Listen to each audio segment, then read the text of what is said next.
یەکێتی نیشتیمانی کوردستان کاتێک لە دوایین هەڵبژاردننی پەرلەمانی کوردستان پێداگری لەسەر وەرگرتنی سەرۆکی پەرلەمانی کوردستان کرد بەشێکی هەرە گرنگی ئامانجەکەی گەڕاندنەوەی شکۆ و پاراستنی ئەو دامەزراوە گرنگەی هەرێم بوو کە لە ڕابردوو بەتایبەت لە دوای هەڵبژاردننی 21 ئەیلولی ساڵی 2013 بوو بە قوربانی ململانەی سیاسی نێواندوو لایەنی دیاریکراوی هەرێم و سەرنجامیش لە هەولێرەوە بڕیاری داخستنی پەرلەمان و ڕێگری لە سەرۆکەکەشی جێبەجێکرا.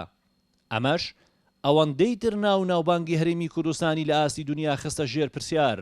ئەوانەی بەم شێوازە هەنگاویان نا دژبەیەکێک لە گرنگترین دامەزراوەکانی هەرێم هیچ گوێیان بە شکۆی پەرلەمان نەدا و پیرۆزی پەرلەمانیان کردە قوربانی خواستە کەسی و تایبەتیەکانیان.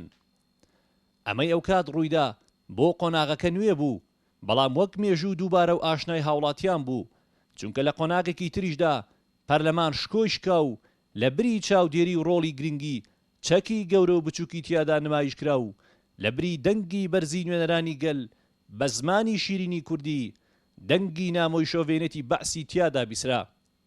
ئەوانەی ئەو ڕۆژگارە شکۆی پەرلەمانیان شکاند ئێستاش ئامانجیانە بە زۆرینەیەکی لاوازی تەنها جوگرافیایەکی بچووک پەرلەمان بکەنە دامەزراوەیەکی بێڕۆڵ. بەڵام لەم خولەی پەرلەماندا کە ڕێواز فایق ئەندامی ئەنجومەنی سەرکردایەتی یەکێتی نیشتیمانی کوردستان سەرۆکی پەرلەمانە قۆناغەکە جیاواز و هاوکێشەکەش بە جۆرێکی ترە چونکە یەکێتی هەروە بەم ئاسانیە ڕێگە بەشکاندنی شکۆی پەرلەمان نادات. پەرلەمانێک کە هەڵقوڵاوی ئەزمونێکە کە یەکێتی بینایی کردووە و سەرکردە و پێشمەرگەکانی لە پێناویدا شەهید بوون هەروە بەو ئاسانیە ڕێگە نادرێت بکرێتە گۆڕەپانی ململانێ و نمایشی زۆرینە و کەمینە. یەکێتی لەسەر بنەمای سیاسەتی هاوسەنگ کە تیایدا تەوافق بکرێتە بنەما کار دەکات و ڕێگەش نادا لایەنێکی دیاریکرا و زۆرینەیەک کە تەنها ڕنگدانەوەی زۆنێکی دیاریکراوە بکاتە ئەمری واقعی هەموو کوردستان. یەکێتی کە لە بیناکردنی کوردستان ئەزموونی باشوور تا دەگات بە جەنگی تیرۆرستان و پاراستنی سەروەری هەرێم نەقشی هەیە و ڕۆڵ و بەرکەوتەی سەرەکی هەبووە کوردستان بە موڵکی هیچ لایەنێکی دیاریکرا و نازانێت و خۆشی بەهی هەمووان دەزانێت.